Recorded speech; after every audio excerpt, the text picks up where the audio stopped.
Welcome to the Burn It Down podcast, Byrne Diesel Performance. My name's Joanna Byrne, and I'm here with Hunter Young from Hub City Blast Works. Mm-hmm. Yeah. Among other things, yes. Among sure. other things, yeah. We'll go with that one. I think we both have many hats. Sure.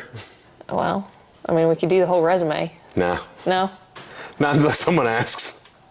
Not unless you're getting paid. Correct. Not unless this actually takes off.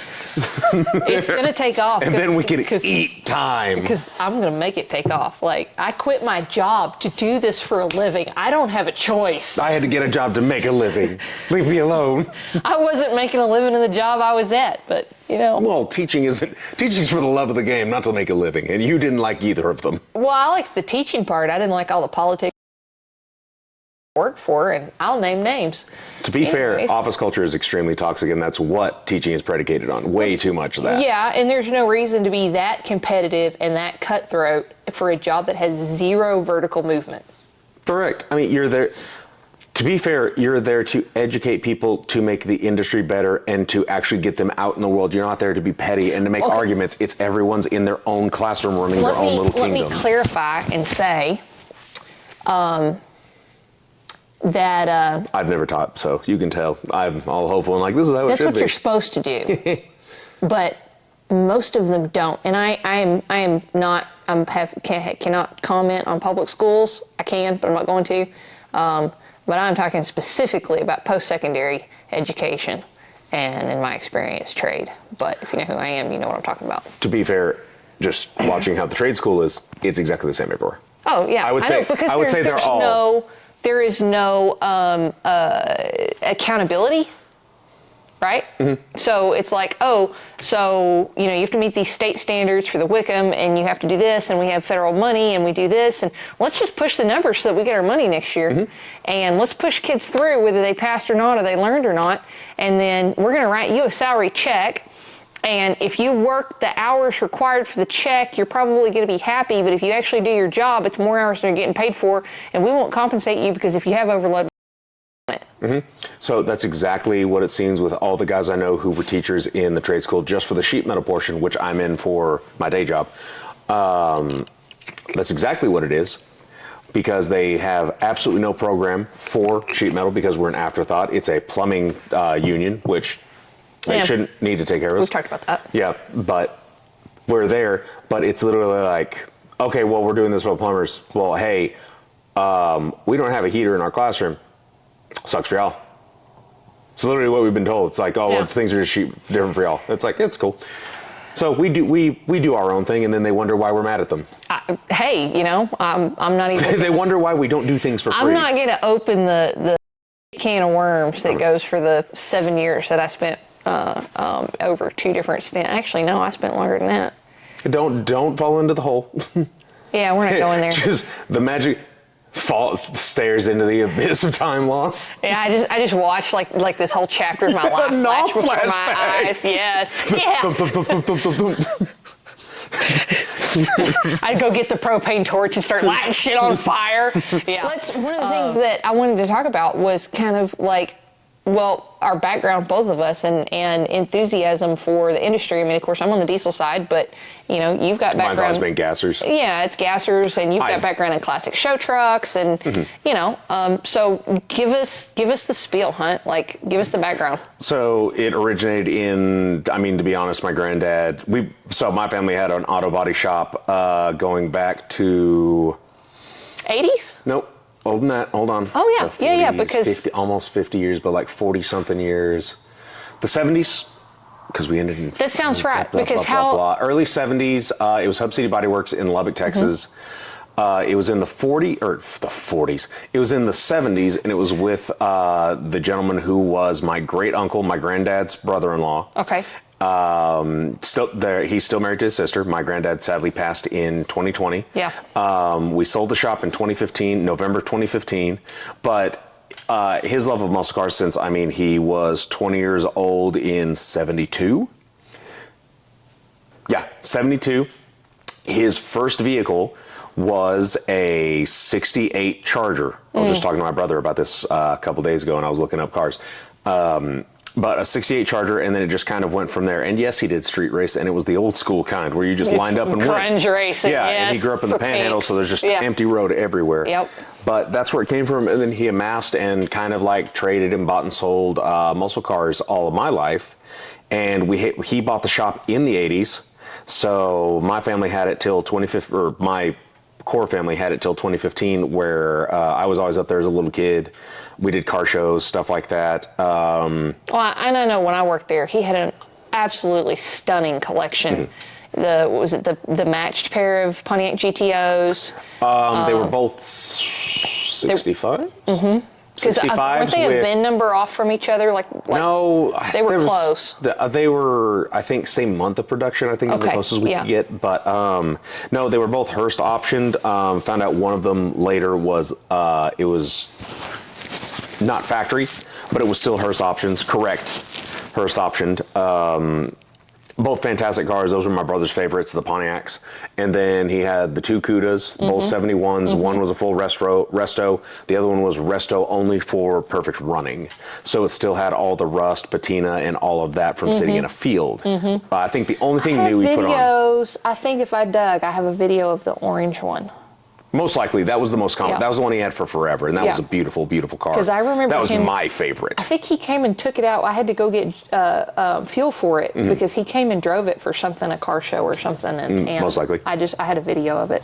That was one of my favorites. The shit with the shaker. Like it's That would have been like 2010 or 2011, I think, if my memory's correct. And then he had a few factory race cars, one of which was the Max Wedge, and then he had a Biscayne.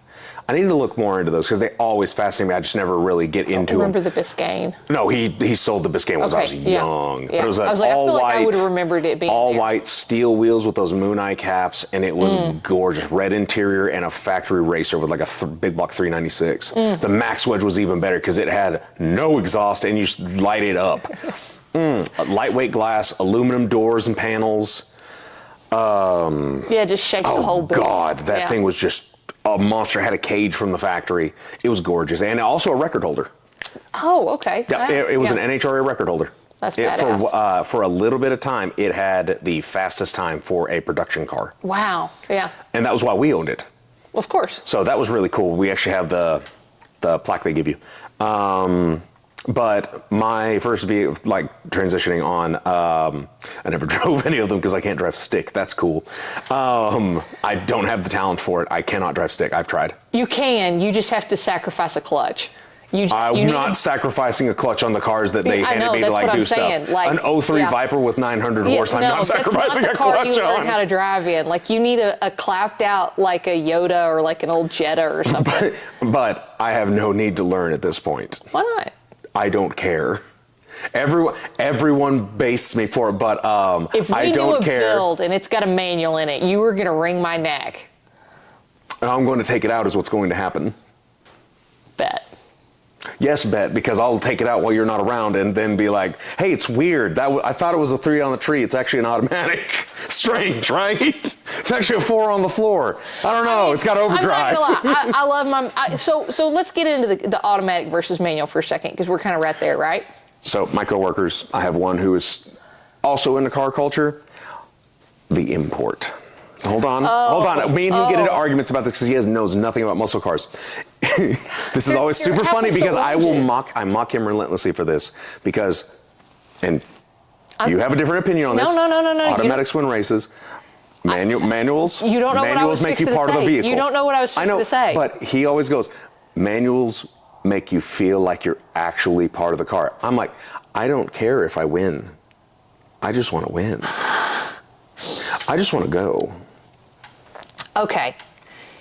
And with modern, to be fair, with modern transmissions.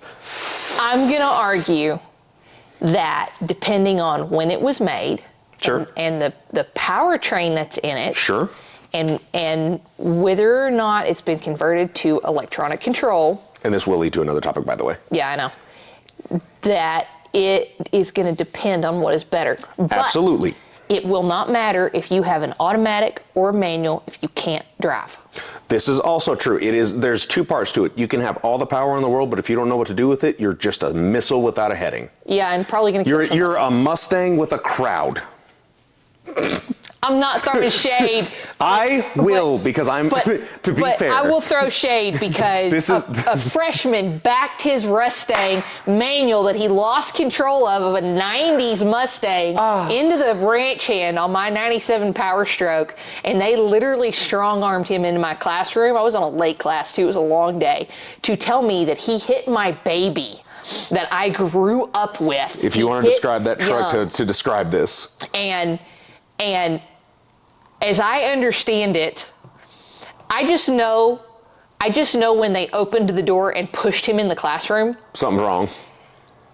The thought that ran through my head was, today's the day that I go to jail and no one will be able to afford my bond. Like, that's it. Like, I just, in the back of my head, I was like, this is it. My life is over because I'm going to snap. It's been a bad day. I went out of this job and this is the last straw. And I mean, he was shaking. He was shaking so hard. And I mean, they're all terrified of me anyways when they're freshmen, and he wasn't even in the diesel side, he's on the automotive side. And he, give him credit, he did come in. He could have run. And I probably would have never known. But he did come in, he told Mr. Ham, they came and got me, he tells me, and I just went like this and just looked away. And I just had to like count to 10 and just check off all the reasons that today was not the day. And apparently he told them after the fact that the look on my face scared him so bad that he was like afraid to come to school. But needless to say, he hit the ranch hand. That ranch hand bumper has been hit I don't know how many times total. I don't know how many cars. I know your sister-in-law's car ate it one time before I... Hilariously ironic, because y'all met and had never met each other before. That's how we met. And I got that text. Guess who Megan hit? Yeah. What do you mean? She hit Joanna's truck.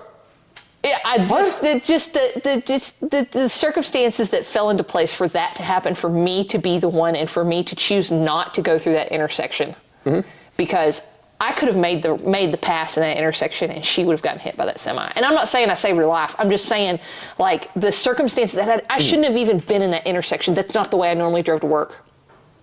There were a lot of things that stacked up together to make it a positive outcome for what it was. It was weird. But anyways, it is what it is. But as far as that, so I'm going to hate on the Mustangs because, like, that's always it. And I love a Mustang. Like, growing up, my dream sports car was a 64 Pony. I wanted blue with white leather interior. I'm sure it had nothing to do with my neighbor restoring one that was that color that I was in love with, but I love blue anyway, so. See, we had, the Mustang I always remember that we definitely had was, and I am going to massacre this, I think it was a 68. It was that really sweet metallic blue, right? I think it had silver. But the interesting about it was 427 Cobra Jet. Really? Factory. Wow. And it was sick. That's the only Mustang I respect. That and Eleanor, because... Oh, well, Eleanor, of course. But, see, I am a hater, and Mustangs have never been my jive. Camaros, or, not from Ford. Ooh, here, okay, we'll have to get back to the... I'm not trying to hate. Like, everybody's got their flavor, right? Like, I love a good Camaro. Like, anything from that era, the 60s especially. 100%, because it was art and function. Beautiful. They had long body lines, like everything that I love about a vehicle. Someone designed it to be perfect. Yeah, and like now, we've got like... An individual. Like, I'm not like... No, I got two Power Strokes sitting here. No, hold on. They got long body lines, and then we have this poor Duramax with the awful boxy, chopped up body lines. And as soon as that body came out, I was just like, why? Why did they do that? Like, they didn't even pick up, like, oh, they're trying to go back to the square body, but they didn't even get the good aesthetics from the square body and apply it to this body style. And it hurts. But if you go back to automotive design as well, everybody goes with whatever's the du jour of the day. Yeah. But you also have a problem because let's go take it back to the Mustang, current Mustangs, right? So Ford owned Aston Martin for quite some time and only recently got rid of them. If you look at the current body style of Mustang, it looks like the Aston Martins. So they're taking, there is a refined element to it, and you do have the really neat speed lines where you do have like... You keep the design engineer. Yes. But here's my problem with it. Everything starts looking the same. Yeah. Because we had this conversation mildly. the Corvette used to stand out heavily. Yeah. You got supercars, super fast cars, Corvette. Right. I know what that car is. Right. McLarens, Ferraris. I mean, Lambos look like a Lambo, yeah. But Ferraris, McLarens, Lotuses, all that, they share a basic design element, that kind of roundish body. Right. Which was kind of a 70s thing. It kind of is. It is a movie. I'm not arguing with like how they look. Supercars look like a supercar. It's very nice. But yes, there is almost an Art Deco style to it. There is a fluidity to them. Mm-hmm.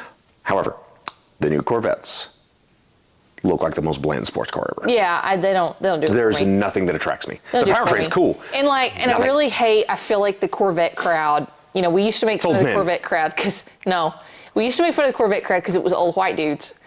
And now you've got the two most recent bodies of Corvette seem to be taken over by, I guess, our generation's the next old white dudes, because we're millennials. And I guess we're getting to the point that we can't afford houses, but we can buy Corvettes. And so that's what we're doing, because it's midlife crisis. I'm not buying a Corvette, by the way, so it's not me going on here. If I bought a Corvette, okay, my granddad had a lot of cars. Yeah. If I bought a Corvette, it's a 67, because he had a 67 Stinger in red and black with a red interior. I think it was one of 3 with a red interior, and it had a big block 427. Yeah. It was aggressive. That was one of my favorites. Yeah. Also, I hate red and black. That colorway was sick because it had the Stinger front. In Texas Tech country. I know, that is it. But that was, and it was that one was a hard top. He had a metallic sand tan one, almost like a copper tan, and it was just a cruiser. And that one was a 65 or 68, same basic body style as what the 67 was, but that one was just a cruiser, but it was a convertible. And it had a light blue interior. Oh, wow. I bet that was a really pretty car. Oh, it was lovely. I don't normally go for the muted colors, but it was that metallic, like pleather blue. I know exactly what you're talking about. Yeah. Everybody does. When I say that, everybody does. I know exactly what you're talking about. Yeah.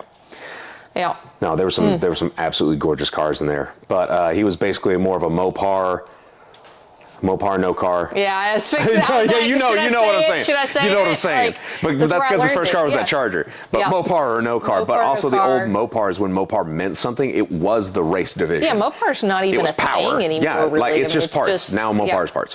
Which sucks. Which I think originally was Motor Parts? It's a shortened version of Motor Parts. I think that's right. I don't catch me lying though. Somebody will catch me lying. It was fantastic though. It was back when performance was key. Yeah, but we could get into all kinds of stuff. True performance, you're in the this shop at 2 a.m. going, I can get one extra out of it. I know it's that timing feels weird, something feels weird, and it's a manual pedal, and you're going, it's just a little bit. I know it's there, and you're sitting there for that one edge. That's what it was. Late nights, blackest coffee you can imagine. My late nights are sitting outside the front door, But that's or one of them. And I love that culture. That's honestly the culture I really wish was still around, but now it's all it's still kind of there, but now it's sitting in front of a computer doing stuff. You have for to the most part. You have to make your own crowd, but there's a lot of it is electronic now, but you still got tons of hard parts because you can tune all you want to. If you do not support your tunes with your hard parts, you're going to blow your rig up. 100%. But it was analog instead of heavily digitized thing. Yeah, it was analog. It was going back to like manual versus automatic, the connection to the car. If you spend all your time wrenching on that car to get to make that engine everything it can be, that car. Know the feel. That car, everything feels like it. Trust me. Yeah. I am familiar with that phenomenon. What I've done for the last. When you have a 350 that has 400 horse that you put into it every weekend or every weeknight, and that's your time.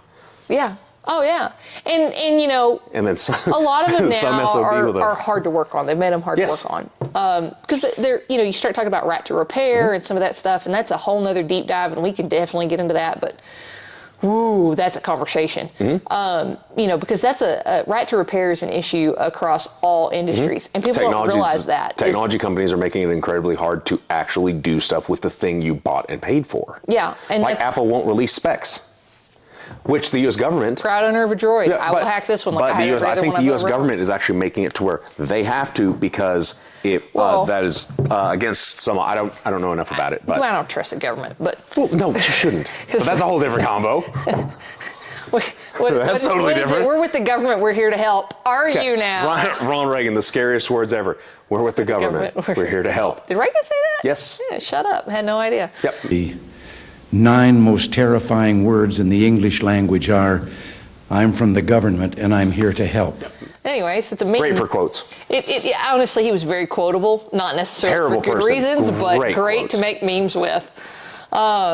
Tear down this wall. We're not getting into politics. Don't. Just keep going with it. I mean, we have enough politics when I say it affects our industry because I start talking about right to repair, and people don't realize, they're like, well, you don't need to work on your own car. Yo, bro, like, go read the stuff about right to repair. It's not just about working on your own car. It makes it to where you can't change the oil in your own vehicle. And I'm not just talking about cars and pickup trucks. We're talking about semis. We're talking about construction equipment. We're talking about agriculture equipment. And, to the point you can't even do basic maintenance. And it's like, well, how about California? You can't put aftermarket parts on unless they're CARB certified. Well, this truck right here has spent its whole life with a factory air intake on it. And I'm going to tell you that's exactly why it's got to have a turbo, because it sucked dirt in, because the factory air filter is not designed to properly protect this truck from fines, which we have here because of all the dirt. And I've cleaned a bunch of it up, but I mean... Yeah, caliche sucks. I mean, well, don't get me started about the caliche, but this thing actually took a breath of air. Let me get the intake horn and I'll show you what I'm talking about. It took a nasty breath of dirt in, if I don't drop everything in the toolbox. So this is the intake horn, and it sits in there and it clamps up to the turbo right here. And then you've got this EPA required resonator to make the turbos quieter. The turbo is actually technically a dampening device, according to the EPA. But anyways, sorry, the whistle hurts their government ears. If you see, that's brown, right? Okay. Well, if you look at it, it's all brown, right? Yes. Air's flowing this way, air's flowing this way. The color of, say, the dirt outside now. If you look this way, it's black, because this truck's got an intact EGR on it, as you should according to the government. And so all this is soot from the exhaust. It's pumped back through the intake. Well, going this way, it doesn't look brown, but if you look at it this way with flashlight, it looks brown. I'll hold up the camera here in a second.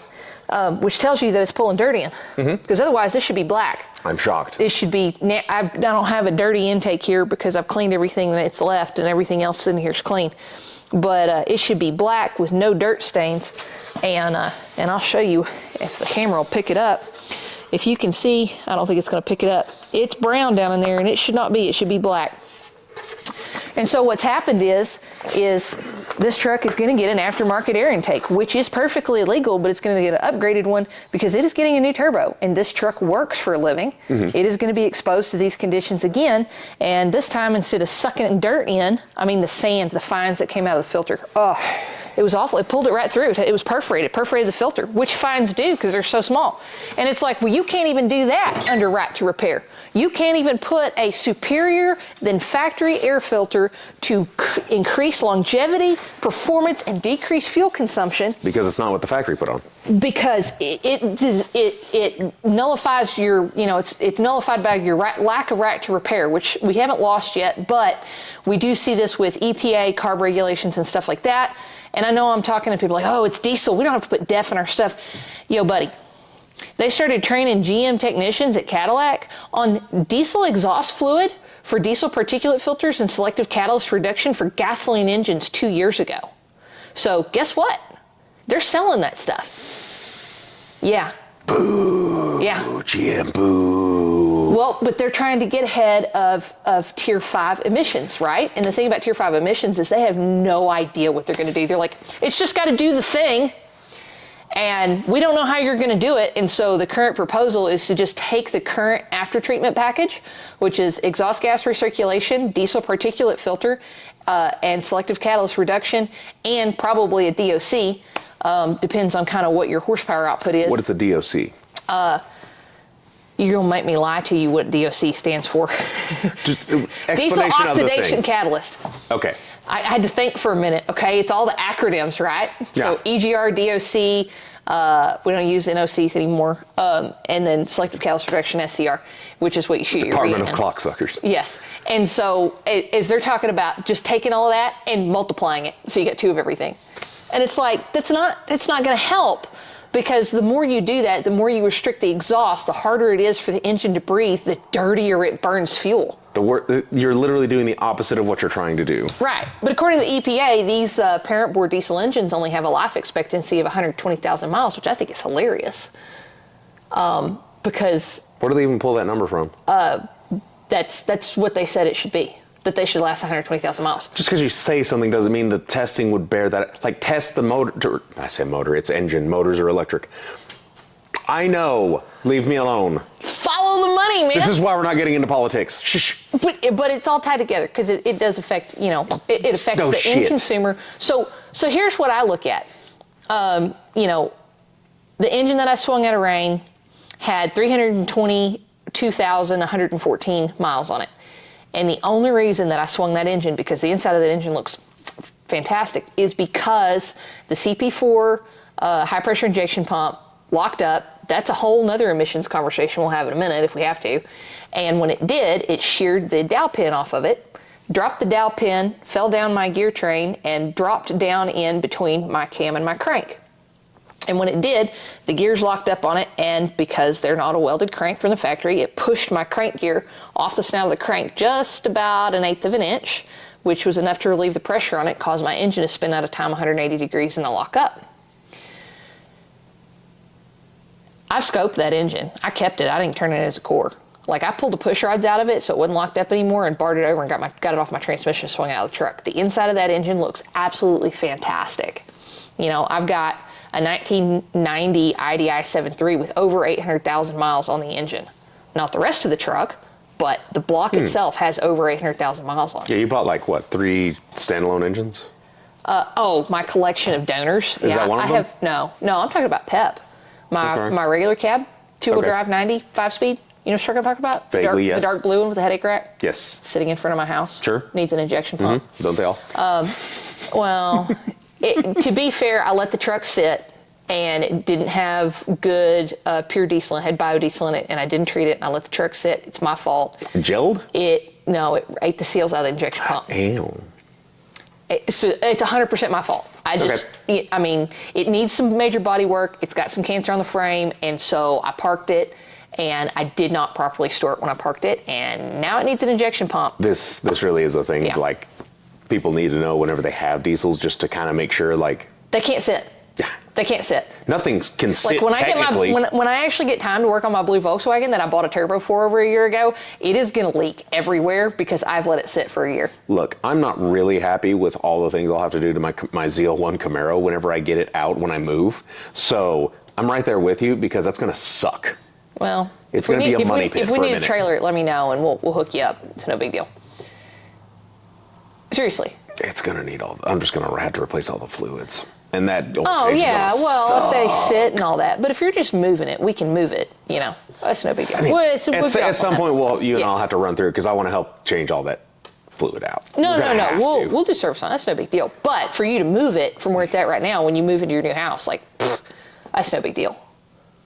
That's no big deal. Like, it don't even have to start. I will make it just manifest. I know. I'm just saying, because I'm I've good at had that. to push one up a slight grade before. Nah, dude. No. It's so heavy. We don't do that. It's not Challenger heavy, but it's heavy. I got access to a car hauler with a winch on it. It's no big deal. That'll be fine. I don't own it, but I got access to it. It's no big deal. But anyways, it's all about, when we talk about car culture, right, or industry culture, or enthusiast culture, that's just it. Enthusiast culture is okay. Here's I hate a using the really, word. but hold on, I just wanted to disclaim that. No. You have culture. Yeah. Enthusiasts, and this sounds like it's the wrong thing, but it's entirely true. Enthusiasts are the ones who usually ruin it. Because I can have all of the enthusiasm in the world, but if I apply it incorrectly or with a little too much exuberance, you I don't know how much you want to curse on it unless you want to believe it, but you for everybody. Because, okay, I'm also... This content is not for children. Okay, Just content is not for children. We're adults here. I know, but I didn't know if, like, you are doing this for a different reason other than just to record. But, so, I've also sold guns. I used to have a gun business, and I'm going to be restarting it again as soon as I move. Because I'll have my own spot and be able to do everything. Yeah, all the things. Yes, and my safes will finally be in my house. So, gun enthusiasts. Look, I'm gonna Dremels should come with a background check. Agreed. From a technician's point of view, Dremels should come with a background check. You should have to have a license to buy a Dremel. Dremels and JB Weld, if bought together, should put you on a government list. I need a T-shirt that says that. Boomers should not be allowed to own either of them. If you are over a certain age, you should not be allowed to buy them. And they're very enthusiastic people. It is misapplied. I'm trying not to laugh. No, laugh because it's true. You and I are quickly bearing down on becoming the age where Gen Alpha is going to talk about us like that. But we're seeing the epic mistakes and having dealt with them. I'm not going to make those mistakes. The 1911 is not the best firearm ever. This is the same category of you should not be allowed to buy a camper that is bumper pull if it is over 18 foot. And you should not be able to buy a tow behind camper if you don't own at least an F-250 and know how to drive it. Okay, that's fair. But also, okay, on that topic you shouldn't be able to buy a whole ass tour bus of a camper and drive it without taking a CDL like course. a 45? And then talk shit about semi-drivers. Yes, I think if you do have the bus-sized ones, you should have to take it. You should have to have a driving course. There should be a school for it. Semis. Yes, you should have to have that. You absolutely should, because you need to know how to drive something that big and think about length. But just because they put an auto shift manual in it does not make it anything different than a semi. It is on a semi chassis. And also, even everyone should have to back up a trailer. They should have to drive with a trailer. If you are getting a license, you need to drive with a trailer. Not only do I think everyone should learn how to pull a trailer, but I think everyone should have to go drive on a controlled course like an airstrip a full-size semi with a full-size 53-foot box trailer behind it. And one of the things that should happen in that try and shut it down. There should be a sedan in front of them, because you can't see that bastard. There should be a stunt driver. There should be a stunt driver doing what they're going to do in life, and like make it like brake checking them and stuff like that. Yeah. Just to show. I do love those videos where the truck driver, they're trying to do it, and the truck driver's like, "You're about to be so you do that again." That's just like, and I've been pulling trailers my whole life, so like, cool, whatever. But, you know. Some would say I'm good, but not your level. I was pulling trailers on Texas state highways before I could actually properly see over the steering wheel. And I don't mean little trailers either. We're not going to talk about that, and the person that put me up to it is no longer alive on this planet, so, you know. Hypothetically, you did some great things. I did some badass things, dude. Hypothetically, as a child, you're doing it. And as soon as I could reach that clutch, man, I was driving, having to pull the horse trailer through downtown Fort Worth. Anyways. I have back trailers at work whenever people are like, "We can't get it in." It's not that hard. You just have to be able to have physics, okay? You just gotta know you just gotta know your angles. Trigonometry. It's trig, yeah. No, like I have squeaked by. Yeah. Very expensive things, and they were like, "You were so close," and I was like, "But I'm good." Yeah. Well, and the inside going. You know, and I've upgraded over the years, but like, we know my horse trailer is 33-foot long deck. It's a monster. It's 8.5 foot wide. Like, it's a unit. It's a full ass unit, and I can get that thing in and out of freaking anywhere. Mm-hmm. Of course, I got my 18 foot, I got my 25 foot, but I bought the 40 foot. The aircraft carrier. And this thing, I understand the concept of driving something that's almost as big as a semi. I've driven a semi. But this trailer is like a whole different dynamic. For one thing, it is a low slung, wide frame dovetail with ladder bars and a torque beam under it. And so it sits very belly low for being a high deck trailer. When I hook it to my crew cab long bed, I am like 68 feet long, nose to tail. And people do not understand. I'm like, I have to plot, like when I went and picked this truck up from Andrews, you know. You were pulling a China shop. Like, well, I pulled the truck down there. And I'm like, okay, I'm in town. I'm going to go find somewhere to load and unload. We'll just pull into the gas station. No, we're not doing that. Because while there's room there, I'm now taking up a bunch of room that the truck drivers need so they can shut down for the night. And, you know, so I cruised around town, found a place, and loaded. It was great. We had lights. It was a perfect spot. It was quiet. We didn't have a lot of foot traffic, or not a lot of traffic. We were on foot. So it worked out great. But you have to think ahead when you pull a trailer like that. And like both of my 6.7s do a really good job. The trailer's got fantastic brake. I mean, it's a badass trailer. And then with the more advanced technology, and I've got exhaust brakes and all that stuff, it's, you know, you got your tow haul, so you've got the aggressive downshift and all that stuff. They handle the trailer really, really well. It's still an absolute monster. Yes. You still have to deal with physics. Yeah, you still have to deal with physics. I mean, when I went to Mansfield with it this summer to get a load of hay, I'm sitting there at a lot. I'm making a right-hand turn. There's a gas station on the corner. It's one of those like turns, and there's some construction. There's people here.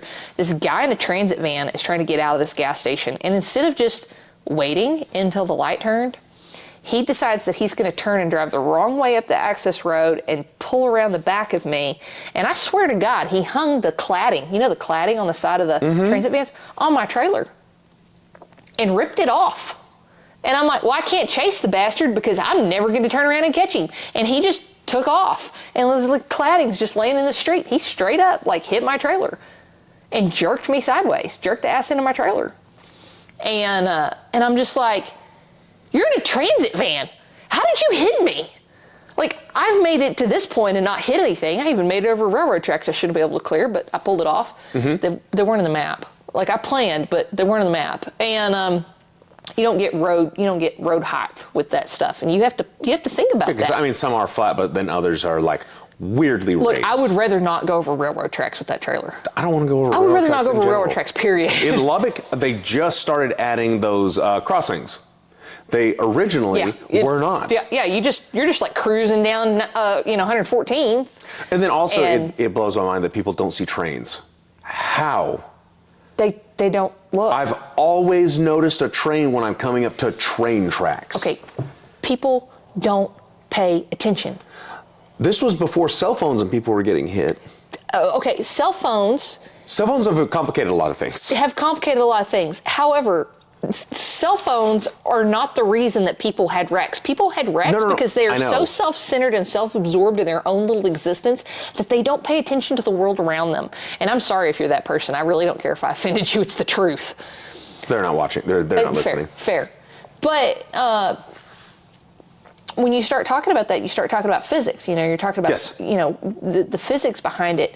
When you have, it's like the whole idea of like, well, things in motion stay in motion. You got entropy. You got to dig a little deeper into that. That's a little different, but it does, because when you start moving something that big, it's really hard to apply brakes to it. Right. You can. Right. It's the semi thing. If you cut off a semi, do so at your own risk, because if it has to shut down, there's a lot that they've done with like technology to where they can very much shut down. Yes. But if you're this far from that bumper, there's nothing. And here's the. If it's an older one. Here's the part about that. Is they all meet the minimum standard, right? I mean, you've got more advanced stuff where they got sensors and stuff, and so the personality file ECM can but not all of them are up to that level. Helping. Right, and they're never going to be, because quite frankly, that's not very good technology at this point. Like, we still haven't gotten there yet. Well, that's another conversation. But Volvo, when it can stop so quick. Here's what happens. Somebody does that, and they pull over in front of a semi, and they brake check him, or they slam on their brakes, and he hits them. Here's the deal. Whether they get hurt or not, this is complete. I'm just leaving that completely out of it. Whether his career's over. Correct. That's it. Yeah, legally, that's it. When you do that to a semi and he hits you, that's it. Like, it's literally like a one shot, and they've now changed the rules on. This is what kills me. We were talking about you should like our driving to getting a driver's license should be harder. It is harder for commercial drivers. Yes. You because are now one mistake is screwed. required to spend a minimum of $5,000, which all the prices have gone up now that they made it required to go through a CDL school. And if you let your license relapse or anything like that, even if you've been a truck driver for 20 years, if you missed your renew date, you don't have to go through that school. But you've been doing it for 20 years. Mm-hmm. And it's not like, oh, it's a Saturday driver's ed. It's like 6 weeks of school, right? And it's all being run by trade colleges and stuff like that. And they are just absolutely raking people over the coals. And also the test is super tough because like you have a very low minimum of mistakes, and on like getting too close to a curb, mistake. Not looking long enough. I've heard like people like they didn't check the mirrors long enough. They like glanced, came back, like a good 2 second look, and the instructor's like, "You didn't spend long enough on that." X. Yeah. Well, and it depends on your who your instructor is. But again, that's more of an instructor thing. But like, they are very, very critical a lot of times, and small things can just end it for you. Like, if you get if you get too close to the curb, or like you bump, like if you're backing up the trailer and you have to actually back into a thing, and you bump too hard. Yeah, well, I mean, but true. Yeah. You can really tear a truck up. That's not one of those like you want to learn by trial and error things. Like, you back a truck into a loading dock wrong, and you can cause some major issues that maybe won't show up until you're 200-300 miles down the road. You know, you do damage to your kingpin. You can damage your frame, and some other stuff that, like I said, it may make a micro crack, especially if you're a repeat offender, right? And then you're going down the road, and all of a sudden you're like in Pennsylvania, and you hadn't seen your trailer since Kentucky, like. Come on, man. But the guys who are paying attention and stuff like that, like this is something you don't see on the other side. You don't see people giving truck drivers true props for. If you've ever seen someone back a trailer down an access way to get to, so the access way is this way, and then the bay is right here, and to watch them come and then swing out to pop it right there and get it perfect. It's like, it's art. I couldn't. That's some advanced mathematics. I have absolutely nothing on that. Like that's advanced mathematics. Like I know to people do that like, from 40 feet away. You have to have a concept. You have to have a spatial awareness. Yes. And you have to understand your pivot and your tail swing. How wide your truck is, what angle you are. Okay. If you can see that this truck is about a foot away from this box. If you can see that and judge that from 3 bays away. In your mirrors, nonetheless. That might not be clean from a whole entire trip. Yeah. And just go, yeah. And then I'm at the end of the bricks, like, a concrete way. But you don't have to be smart to drive a truck. Roll my eyes. It's a totally different thing. Yeah. And I think one of the things that we kind of go back to something that you and I both said earlier is you have to know your vehicle. Yes. We're talking about truckers right now, but if we kind of go back to the racing things, we're going to get off on the automatic versus manual deal. I have outrun, just absolutely humiliated vehicles with significantly more power than the vehicle I was in, with a significant weight advantage. And I have just absolutely stomped all over them. Yeah, they had a reservation at Gapplebee's that you made sure they got like to. Like the same guy repeatedly, just coming back for more. Simply because I know how to get the most out of my vehicle and I know its limits. And I have driven a ton of different vehicles in my lifetime, which, just like when I was riding horses, I've ridden a bunch of different horses, and the more experience you have, the better you understand. And I'm not by any means a professional driver by any way, shape, or form, but like I know the limits, right? And of what I drive, because as soon as I get a new vehicle, the first thing I do, or as soon as I get in something I don't know, the first thing I do is figure out what my limits are, because I want to know if I'm in a situation. People are like, you need to drive defensively. That's great, but I've seen a whole lot of people get in a whole lot of shit trying to stop and not get in a wreck when all they had to do was just get past it. And that turns into a pileup and stuff like that. And I've been in a multi-car pileup before. But you also have to have self-awareness and stuff like that, awareness outside of you, to be fair. So the last accident I was in, to be honest, reviewing it in my head, I was like, man, I could have ditched. Poured off to the shoulder when I should have, instead of just hitting the brake and hoping. Well, and sometimes you don't realize that that's an option, because by the time you realize, there's not enough time to react, right? Well, that was the 2000 in my brain. I was like, I could shut down, but I was also going to show. I was like, I should, but I hesitated and went, I'll just shut down. by the time you hesitated, it wouldn't have mattered anyways. Yeah. Yeah. So hesitation kills.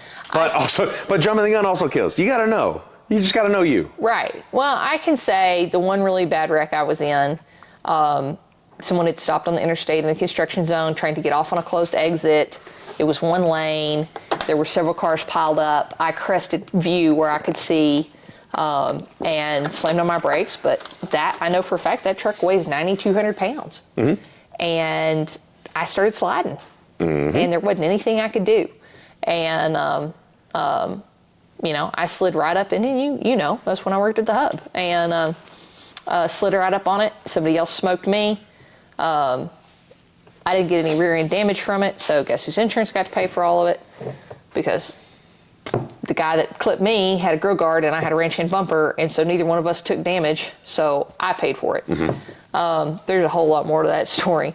But the thing about that is thank God the semi truck that was back there that I was watching come at me in my mirror had a brain, and he shut it down and he pulled into the construction. Mm-hmm. He didn't hit anybody, but he pulled into the construction where there were workers, because if he hadn't, he would have killed me, the person behind me, and probably the lady in front of me.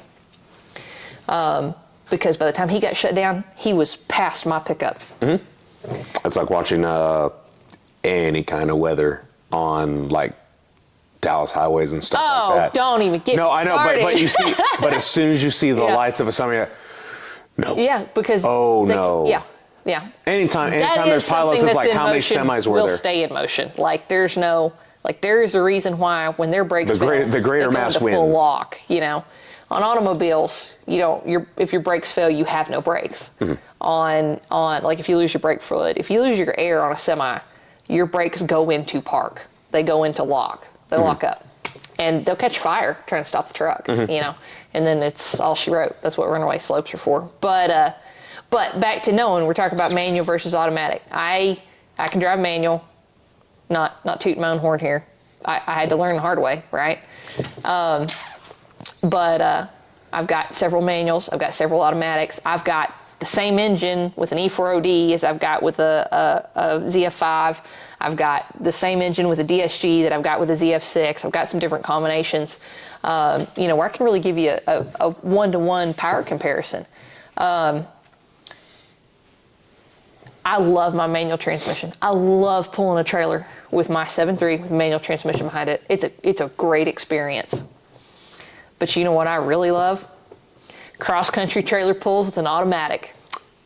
There's something to be said for the defense of, I can get in and just go. Yeah.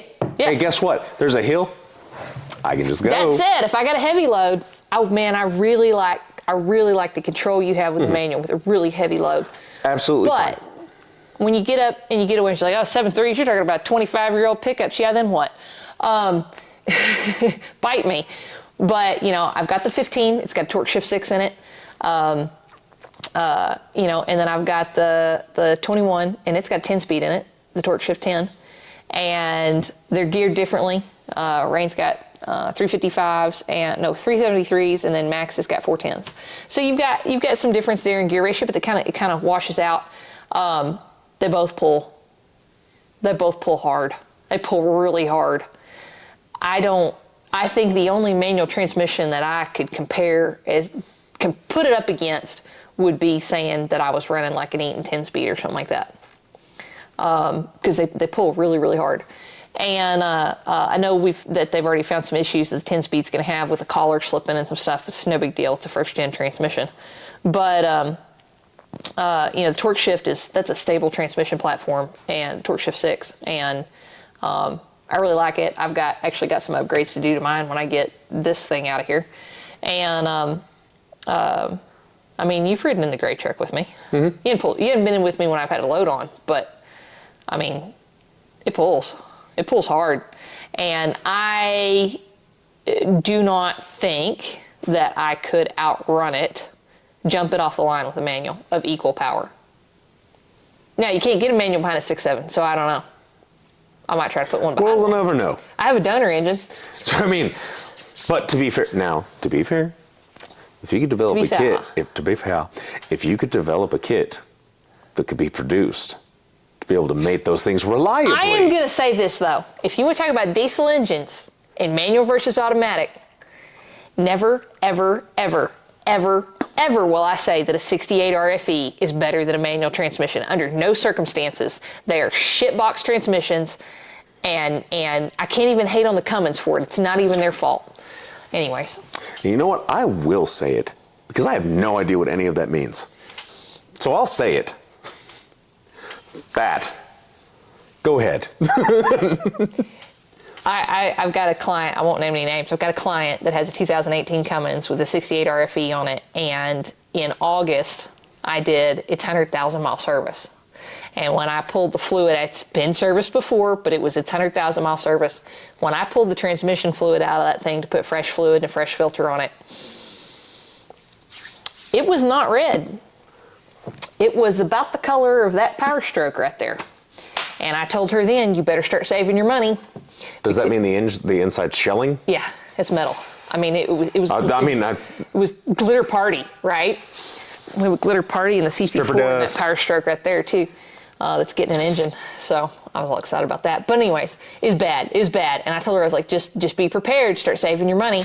She messaged me a couple of weeks ago. How many more miles did it get? She didn't drive very often because she has a car that she cruises in, right? But yes, I don't know how many miles it's got on it now, but I know she didn't drive it a whole lot. When she does drive it, she didn't drive it very far. Yeah, third gear's going. Good call. Yeah. So, she just pulled a stock trailer with it, so it's going to have a better than stock transmission. So it's going to set her back a chunk of change. And I was like, I hope you've been working on that savings account for that bad boy. It also needs a power steering pump. But anyways, but yeah, I mean, it's just a shit transmission, 100,000 miles. That's a joke, man. That's an absolute joke. That's a joke for gasoline engines, to be honest with you. Yeah, like if you take care of a trucks are fine. transmission, if you take care of a transmission, it should, and this one has been taken care of. This truck has been very, very well taken care of. What's the low ass mileage that the current GM truck engines are hitting and shelling? Not the current 6.2 problem, which is a whole different issue. Oh, that's a whole. But it's like 150 or something, or 250? No, it's 150. No, and they're starting to say you need to replace shit? Anything over 100,000 miles on a gas engine is considered like.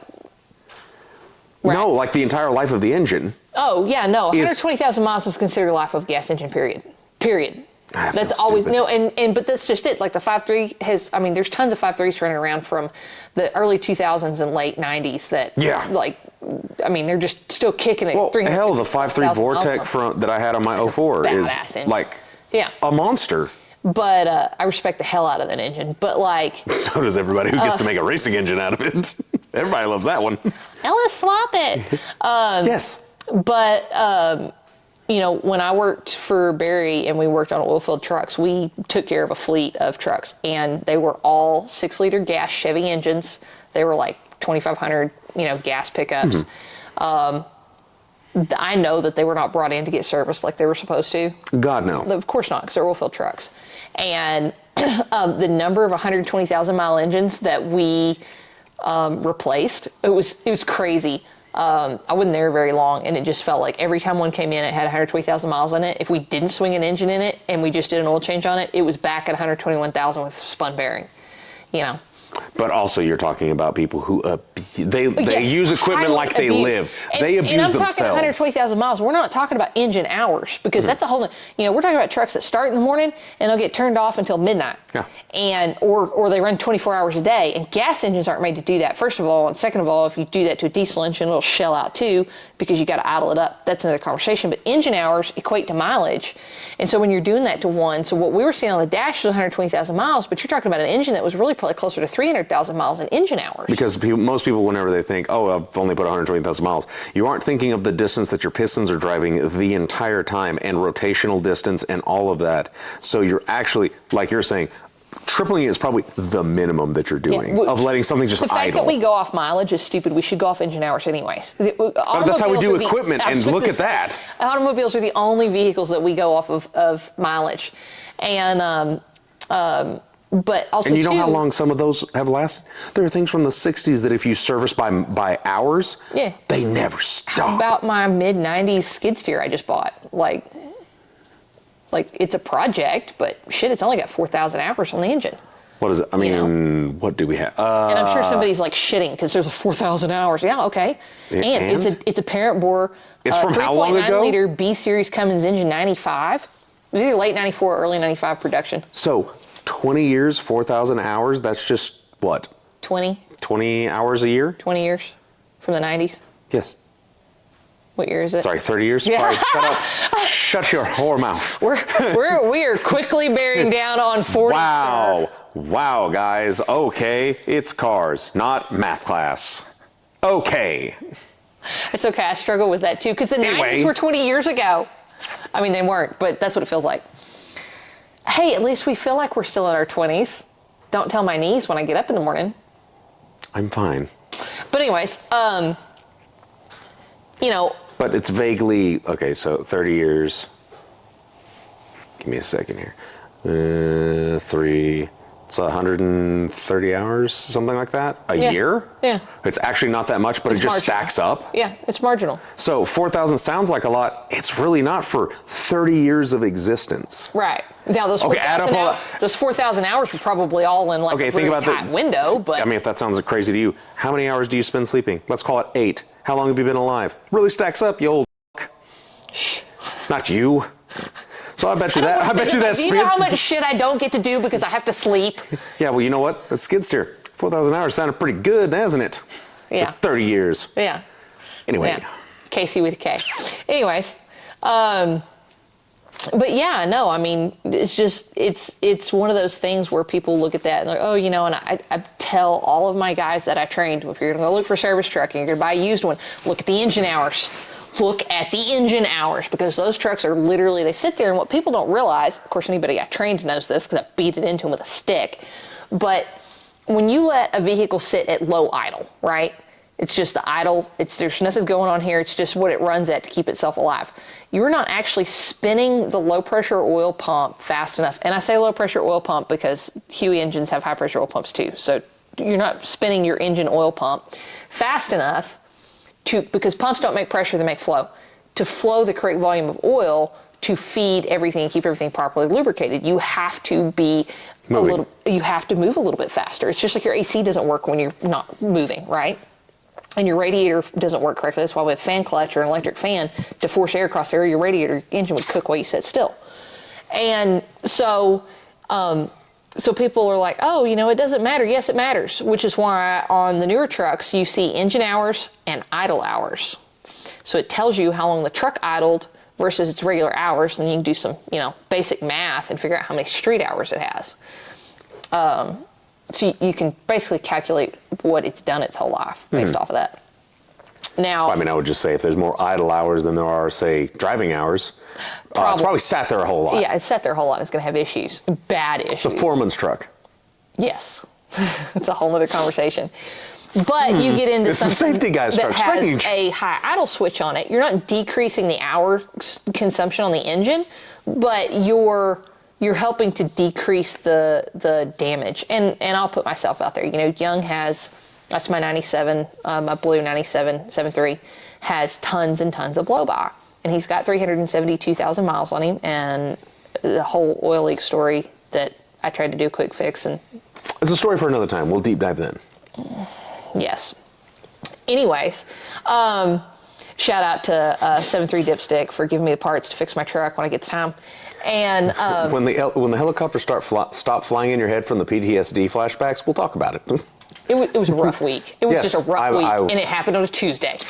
And Tuesdays are terrible. anyways, what was supposed to be a quick fix, just as a temporary to get me by, and here we are. Anyways, You but know they're never Young quick has, fixes. especially on Young hates being worked on. Young has a ton of blow-by, and what blow-by is where you have excessive crankcase pressure, you know, because your compression pressure, your exhaust is making it past your rings because you have excessive ring wear. Excessive ring wear is caused by high engine idle times. And in my infinite ignorance growing up, and also too, I'll credit my father for this. He said that diesels don't have to be turned off. I believed him because I didn't know any better. Yeah, they do. So, you know, the truck has a lot of engine idle hours on it. And that's why the blow-by is so bad on it for its miles. The truck's been really low problem. It's never had major issues and all that stuff. But, you know, it's something where at 371,000 miles, that's a lot for a parent bore engine. But those didn't clock engine hours in 97. So I can only estimate. Guess. I figure he's closer to pushing 450 in miles if you were to calculate by hours, or even higher. And that's just kind of going off of some work trucks that I know have high engine idle hours based on their mileage and engine idle hour math. That's just kind of where I'm ballparking that truck's at. And I'm like, well, you know, I can keep driving it until I shell my block and then have to start completely over from scratch, or I can pull my block out and see, you know, what we need to do to machine it. And in my infinite spare time, you know, I've totally done that. Infinite. Yeah. All I hear from you is, I've got all this spare time. It's terrible. Whoa. Yeah. Woe is me Woe for the is me. spare time. All the spare time. These spare time, idle like my spare hands. tires. Yeah. Yeah, I get as much spare time as I got spare tires inside. I don't have a spare tire on anything I own except for my Volkswagen. Yeah. Oh, I guess both Volkswagens have spare tires. Anyways. But nothing else I own does. If I blow a tire, well, we're there. We're just there. Yeah. But yeah, no, I mean, when we talk about culture and stuff like that, we're going to circle back. When we talk about car culture and stuff, go. You know what? I've got one on this that I've been thinking about for a hot minute. Okay. And it's something that really comes around and something I absolutely hate. Aesthetics. Truck aesthetics currently.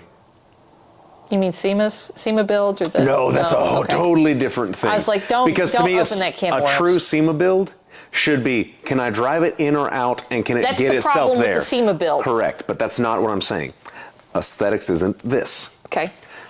The Carolina squat and why it's popular. That's and not those aesthetic. That is aesthetic because it's look. It's, you know, it's dumb. If you remove the functionality I'm sorry of that a I vehicle's yelled, true but that purpose, is exactly what it is. it is dumb. I'm not defending it. I'm telling you. That's one. If you remove the functionality of its original design, it is not cool. It's dumb. It was Fight never me. cool. I never said it was. But it's about, it's for some reason aesthetic, and I don't understand. Really, it looks like you're poor. So think about, and I don't know if I'm right. This will be the first one. This is my theory. You know how there's like the whole crowd who will do something that they know is going to create outrage and Yes, rage baiting. Yes, right? rage baiting. Right. These guys are the same guys who 15 years ago were rolling coal in their first gen Cummins and saying they were making 500 horse out of an engine with 12 valves instead of 24, and they had locally hated across their back glass. Like, these are the same dudes, right? They've just bought a newer truck, still aren't making any power, and squatted the ass end of it because they had to buy a cheaper truck instead of a diesel. They bought 1,500. There's one here in town, by the way. Oh, there are several actually. But And I know I'm going to piss somebody off, but that's like fine. I can't. I'll stand on that hill. Like, there is nothing. You are doing massive, massive damage to your powertrain. You are putting your entire drive shaft, your axles, your transfer case, if you sprung for four-wheel drive and then did that for some reason, all of your suspension, your even Braking. your motor mounts. braking is horrid. You are putting under a tremendous amount of stress. They're not made to have that done to them. You're like, it doesn't matter. It does, because when you get angles out of phase in your drive line, it starts tearing shit up. Because science. I could get more into that, but Second one.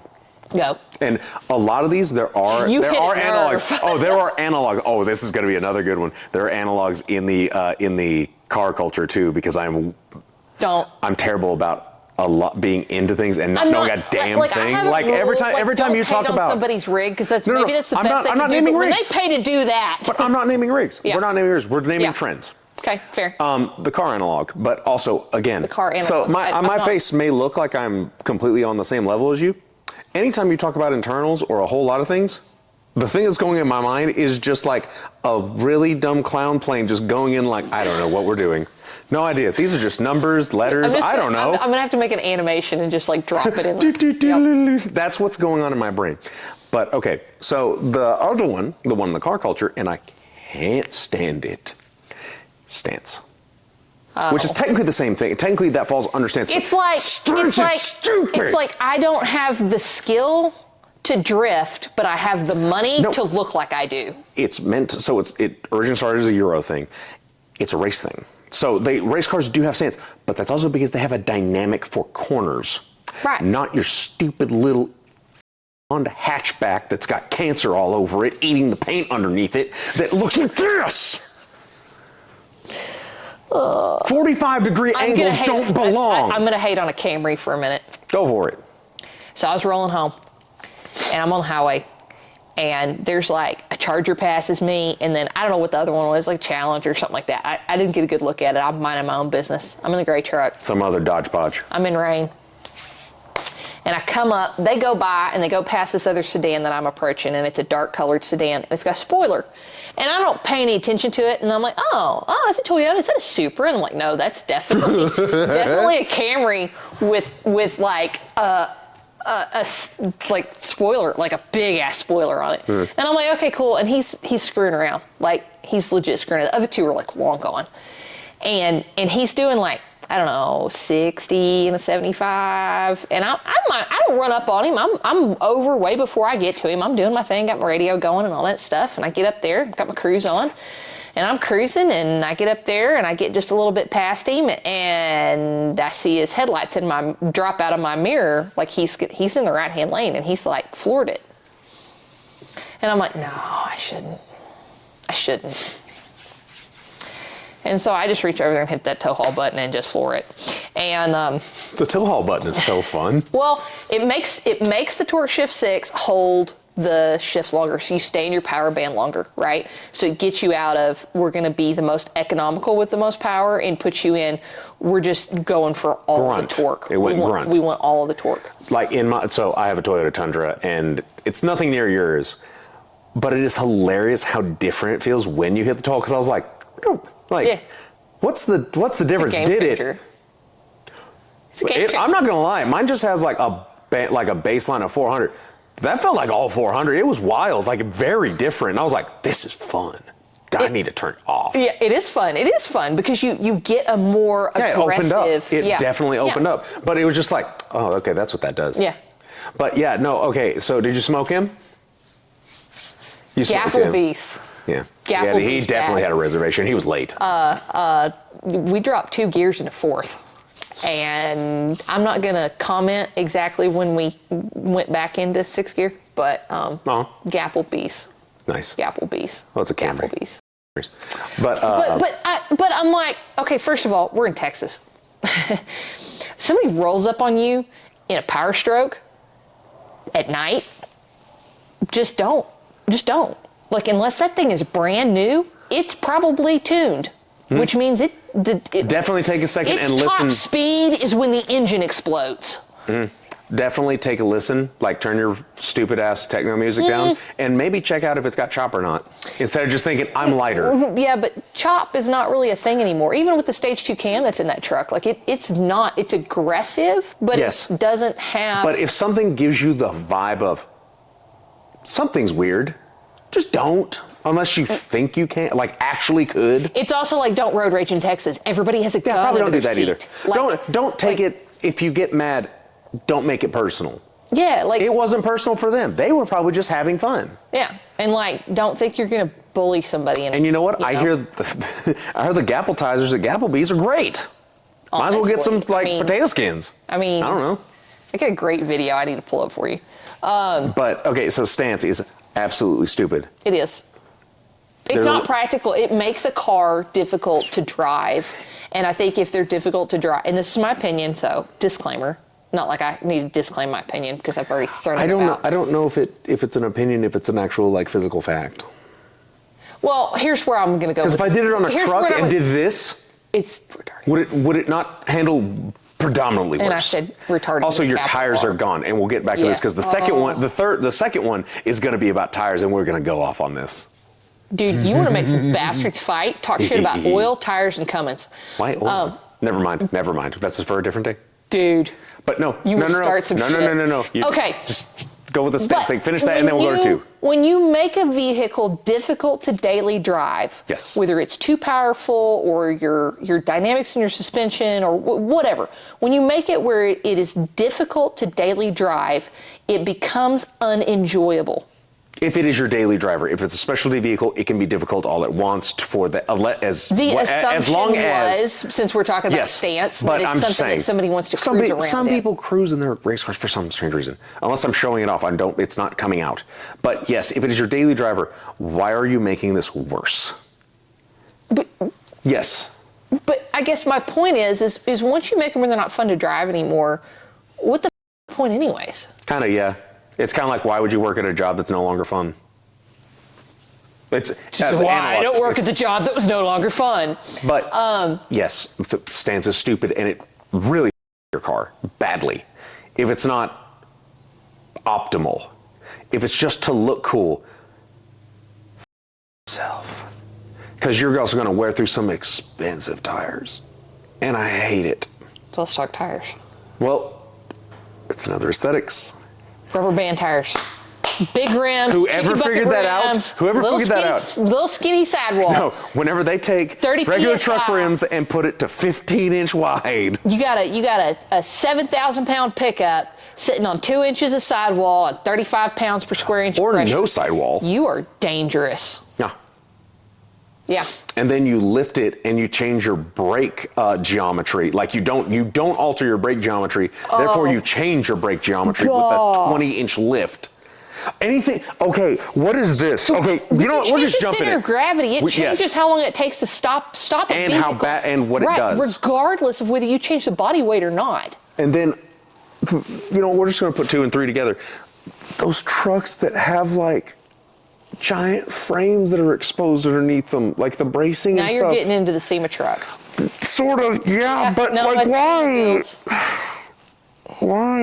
I mean, I get it. It's probably to show stuff off. It is. But it looks like a monster truck without any cool things about it, because monster trucks have that, but they crush things. They're badass. They accelerate faster than supercars. They're cool. And then you took it and made it for... Never mind. Drivers. Have you seen... Not you, them. What? I don't know. I'm annoyed at them. I say things. Continue. Have you seen the new hydraulic dynamic suspension that's come out of the trucking and moved into the SEMA scene? And now they're putting it on trucks and selling them? I think I've seen you a couple of on the Insta. Okay, so I'm aware of, So they have this whole subframe under them, and it's got dynamic lift. So you've got stock ride height all the way up to like 14-inch lift without having to change. Because I've seen the lifted vehicles, and then you have bags underneath the body, and it body lifts them. It's hydraulic. I know that one. And when the hydraulic lift goes up, it changes all of your dynamics. Yes, because if I have that, okay, so let's just say, or the truck behind me. It changes your dynamics to complement the lift, is what I'm saying. So you don't have to do mechanical. You can change your ride height. Okay, that makes sense, and that's fine. It's pretty cool. It's all done hydraulically. Fine. It's pretty cool. It's insanely expensive. Yes. Yeah. Because it's niche. Yeah. Yeah. And also, it does a good thing. Therefore, it's expensive. If it did a bad thing, it'd be cheap. Yeah. Think about it. It's true. I heard vehicles. I was listening. But I know. But I'm just saying, it's true. Yeah. No, I agree with you. Shitty ass plastic 26s. Like plastic clad 26s, cheap as shit. They look terrible. Don't even get me started about chrome cladding and yeah. Just coming from automotive repair, worst thing ever. It looks terrible. It does. From far away, it looks terrible. It does. Like that's somebody. Blades. Don't. I'm still shocked that they're legally allowed to sell blade styles, if you know what I'm talking about. Yeah. Unlike dogs. How do you do that? From just an engineering perspective, that's eventually going to fatigue like crazy and break. Hey, I think there's only a weight regulation, and I could be wrong. I think there's only a weight regulation, like how many pounds it can hold. No longevity stress test regulations. No, I'm not saying there should be, to be honest with you. Well, I think there should be. I'm just shocked that I haven't ever seen it. Well, because the reason they're you popping don't see it is because... No, somebody's family member and be like, Almost did a voice. Don't. You know somebody's family was going, look how dumb this is. His wheels broke. Well, okay. I've how never about seen how about it. when all of those chicken bucket offsets are blowing up on these high-powered diesel pickups? Oh, I get what you're saying. The deep chicken dish. bucket, yeah, deep dishes. dish, chicken bucket. I call it chicken bucket. That's what I'm going to start calling them. But yes. You know, offsets on these. Oh, I've seen them bend. I mean, this They pickup start right bending. here. I've weighed this truck right here. I know for a fact that this pickup right here is 8,700 pounds. And you go and you get offsets and you change your center of gravity and your weight dynamics for your wheel hub end, and then you This turn the much truck metal. up to 1,000 horse, yes, and you want to go run it on the drag strip, and then you're Nope. like, I don't know why my rim blew up. Beyond that. And then the next guy, and you just buy another set of rims just like it because you're dumb. Beyond that, just daily driving. Like those idiots who daily Yes. drive something that's so insanely stupid driving. Yeah. And then our roads are terrible. All and roads that- are and you know what? I'm Like, not even going to say. hating on Texas. but- Everybody's got shit roads. But to be honest, I can't even say they're going to go off road and bend it because they never go off road. That doesn't see a speck of dirt. It's not in the wind. Yeah. You see bent rims. They start bending in like clay. So I'm going to say something. So I had cast aluminum rims on my Volkswagen. Yeah. Both of my Volkswagens. You know the kind of roads that I drove back and forth to Yes. work. And you Country know, roads. You know how I drive the blue Volkswagen. And I drive like a pickup. Like, I bar ditched that thing at 70 miles an hour because I had to. Like, I have no problems doing that. Like, it's got a I steel, know a couple of vehicles you've done things to. it's got a steel belly pan under it. We're good to go, you know, and just don't get stuck. And I started having tire balance issues, like really bad tire balance issues. And at the time, there was this really bad pothole right at my exit that I had to take every morning to work, and there was no avoiding. Like, it was all the way across. Like, there was no, you couldn't get in the bar ditch. There was no choice. You had to hit it. It destroyed those chrome-clad rims. And I didn't realize that's what was just like, wow, all of a sudden my tires just shit. And it just like, I'd fix it and then it'd immediately come back. I'm like, what is going on? And I was like, you know what? I'm going to put rims on this car. And I did some research. I bought really nice Motegi rims for it. I mean, really nice. Motegis aren't super expensive, but I did the research. I got rims that were overweighted, higher quality than my factory rims. And I put pickup truck tires on it. And my problem went away. So the rims that were on the car were appropriate for the car, but they were also 11 years old. And they had fatigue. When I pulled the tires off of them, those rims had fatigue cracks. Yes. Internally. And so you start thinking about that and you're like, but those are factory quality rims, right? But Okay, 11 years. cool. Exactly. Time and wear. And so, and then I go over here and I look at my 97 that's got its factory Alcoas on it, you know, and I know they have done way more than they were made to do.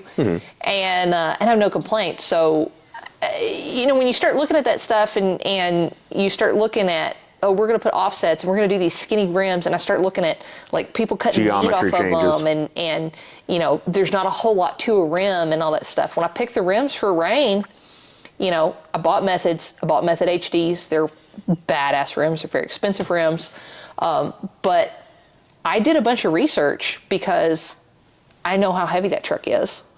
And I wanted to make sure when I left my steel factory rims that XL pickup had on it, that I went to something that would do what I wanted that didn't weigh 145,000 pounds.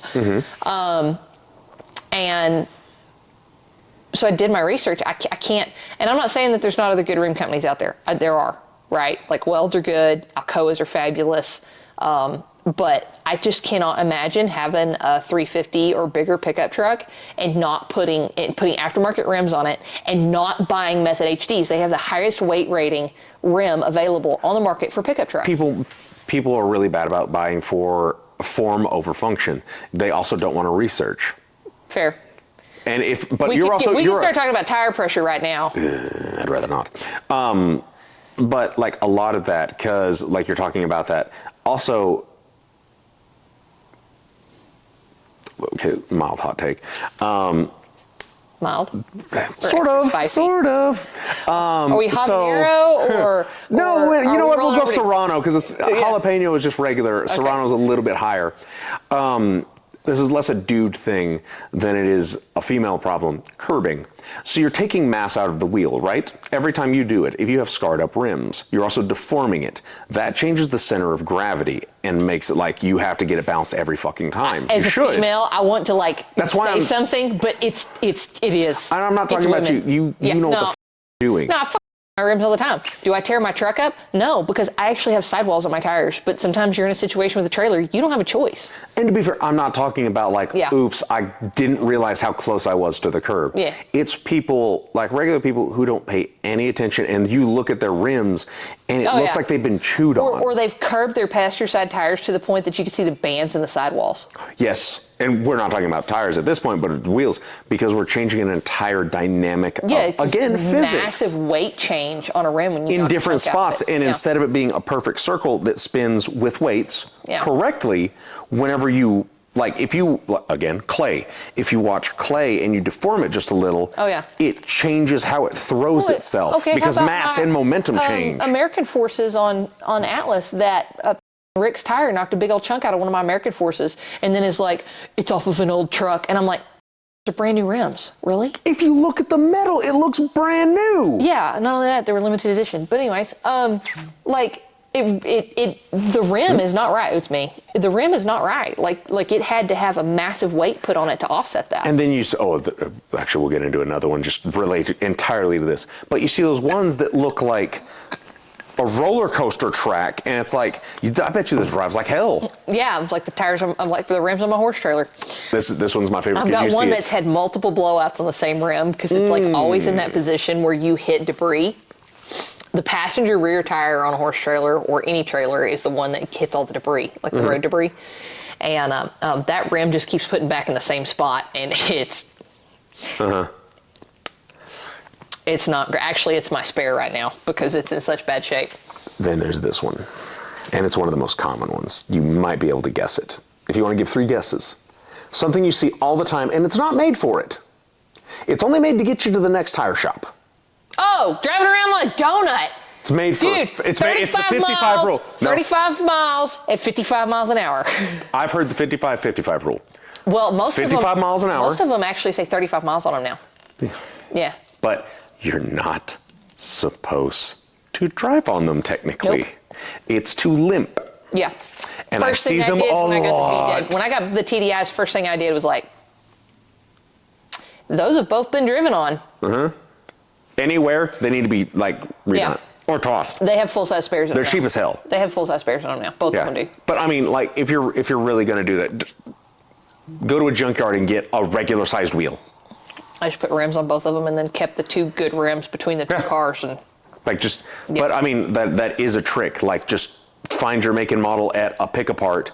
Go and take one of the rims. That's harder than you think sometimes. I know, but like if it's a really common thing, like Toyotas, Hondas, certain one, like Nissans. There's wrecked Nissans everywhere. Yeah. Because I will say this, like, I don't want to discourage people, because we've talked about enthusiasts and stuff like that in kind of like a critique way. Do not lose the enthusiasm. But don't be a douchebag. Crack open a book. Thank you. And it's not YouTube. I mean, I'm making YouTube videos and saying that. Yes, don't. Go. No, I'm trying to figure out how to phrase it. So find your words. Take all of that energy, put it into the research and get excited about the project, but also look at examples.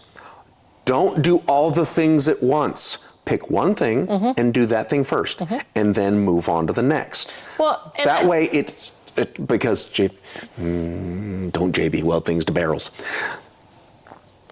You're going to get me off on the time I put a set of injectors in a Duramax that had the valve cover JB welded on it. Don't seal things that aren't already sealed. But this is where manufacturer rules are quite correct. Well, I think whoever did it thought it would never get found because it was like mashed up against the firewall. Unfortunately for that set of injectors he put in only lasted 3,000 miles. Don't cheap out. Here's that. Kind of another one. Sometimes they're fine. Chinesium is a thing. Better. No, it's not.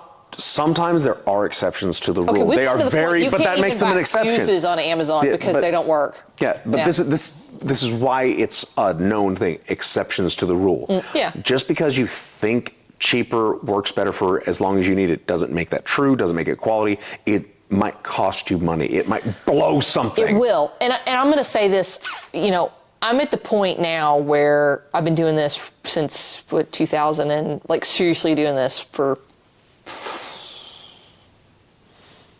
I don't even know, 12 years, 13 years, something like that. Sure. Somewhere Long time, long enough. Well, I'm like trying to figure out like when did I get serious about it, but I was always serious about my truck, so I'm not, you know.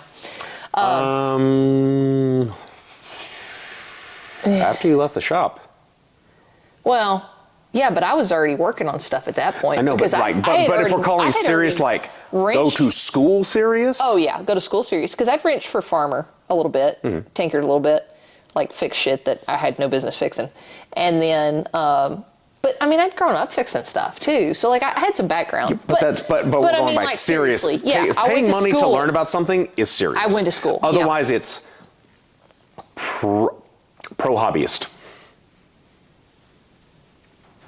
We're gonna have to deep dive into Because you're not making money, like, but you're serious enough because you want to learn about it. Like So we're gonna have to talk about the pro hobbyist deciding that they're gonna go open a diesel shop and make the big bucks, and all they do is blow. YouTube professionals. I'm gonna have to edit Lots that out, of them. because there was a lot of hate in that. Bleep it. Just bleep. Why do you think that truck's here?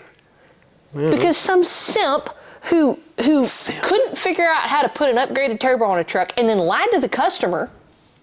I mean, that's the whole reason this truck is here. It's gonna have to have an entire engine. The whole thing is shit canned because somebody couldn't just Episode 2. Yeah.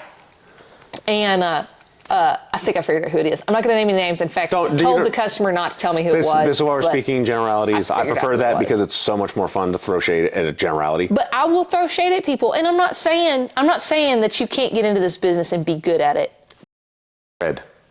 But you can't get into this business and act like you know everything. Correct. And be good at it. You should never approach anything like you are the be all end all. There's always something I can do better. Yeah. I can learn more about, or there may just be a different method that may benefit me. And I'll even say it's not even people who are doing it as a hobby, right? Like as soon as you become a know-it-all, like you're done, man.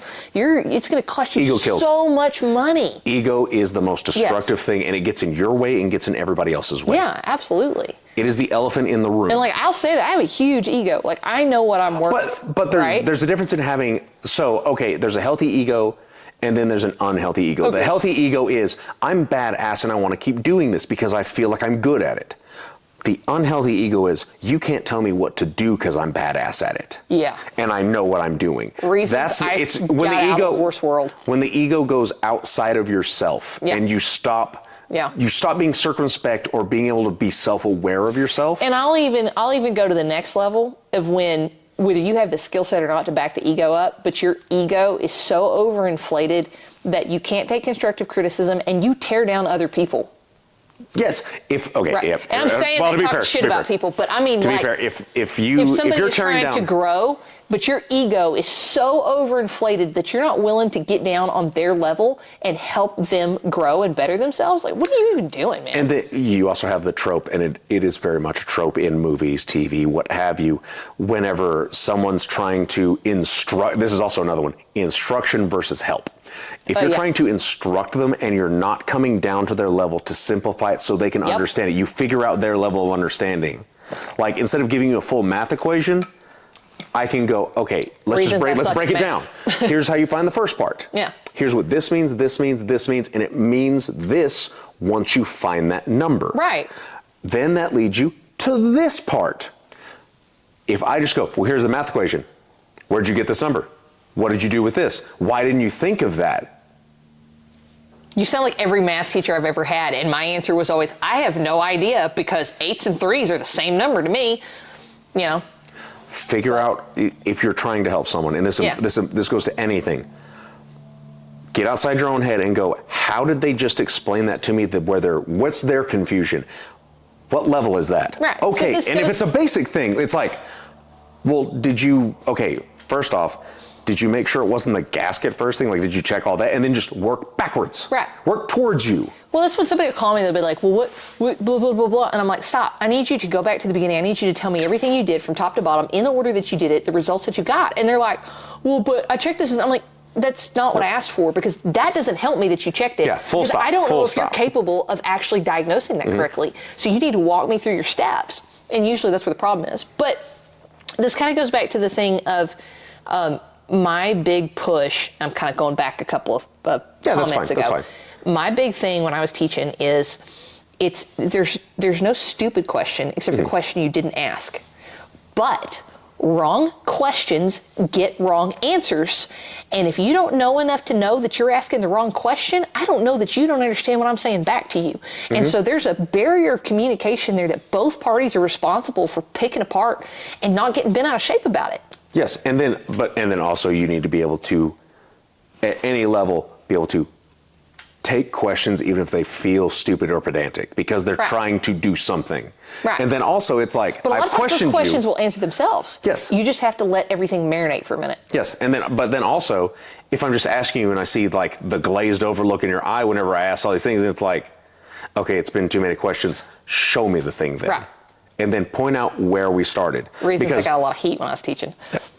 Crazy. Yeah. Different teaching types for different things. We had class in the lab because I would stop mid-lecture and walk over and take a part off of an engine and go, here, this is what I'm talking about. Or here, come over here to this one. Or let's go, because I got tired of walking back and forth in the classroom. Because what do you do in school when you're teaching kids? You write it on the board or go, okay, look on the paper and tell me what's going on. What's the thing? They don't teach like that anymore. Which it's stupid, but I know. Like having a physical example or at least something we can both look at. Yeah. But it's also, again, like shooting. The amount of times I would have to take someone who does want a gun, like pistol's most common. They don't know how to shoot well. And it's like, well, I'm not really confident. And then I go, okay, cool. Pause. First things first. And I get excited because this is really easy because I can make you shoot. If we're talking about ring targets, I can pull you in 3 rings faster. Right. With just a mild amount of work and go, how do you shoot? Yeah. And they show me, like they pull it up, and if they're teacupping, we're already doing great. Because then all I have to do is show you hand placement and go over it and make you manipulate the gun. It's so much easier than just going. Back to what we were talking about, know your machine, right? Yes, I know it good enough that it's also a proven technique, and all I have to do is bring you up to speed and get you comfortable with it. But I'm physically showing you, I'm not being better than you. Yes, I've done it a lot more than you. It doesn't make me better. It just means I can help you. And that brings me joy to watch you shoot that X out and go, oh my God, I can shoot. Yeah. Dang. Growing up, I'd get a lot of shit. You've been bucked off a horse. Yeah, so what? Get back up. And it's like, you must not be a very good rider. Nah, I'm a hell of a lot better than you. You ain't never been bucked off. You've only ever ridden one horse. I've been bucked off, I've been stomped on, I've been flipped over on, I've been pawed, I've been kicked. I mean, everything you could possibly do is train horses professionally. Because I've been on a gazillion horses. I still don't know anything. I know nothing. I know absolutely nothing, despite the fact that I'm a pretty good horse trainer. But I'm also crippled now because of it, because that's how you learn what not to do is mistakes, which it's not necessarily great when it's your body that's taking the beating, right? And but that's a hard learned lesson. But I always hated that attitude of if you've been bucked off, you're not a very good rider. If you've never been bucked off, you haven't ridden enough horses to be a good rider. If someone doesn't fail, they're not trying hard enough. That's it. Because they're scared you're scared to succeed, and that sounds untrue, but hold on. Yeah. But for a lot of people, that would sound untrue because obviously they're succeeding. I would posit they're not. They're not reaching beyond their hand, or they're not grasping beyond their reach. Right. Because if I can grab, what you meant. I was I know the words. If this is right here, and all I have to do is grab this, and I don't have to get up and go do something, I've not really earned anything, nor have I learned something. It's like, okay, this is cool, and I won't go beyond my immediate reach, my circle. Yeah. If I want to learn how to do something, I have to fail, and you have to get. This is also a trite saying, sort of, but you have to get comfortable with failure, because in failure is growth. Complacency and comfort stagnate. You die inside of it, because it's also the same thing when you stop for your enthusiasm. Don't start quoting Peterson, man. But enthusiasm also leads to a lot of failure. Yes. When you lose enthusiasm, you don't fail because you're just sitting on your prior success. It's comfort. Comfort kills all things. Yeah. Because you never move beyond it. If something wouldn't get discovered if you just stopped at a lawn.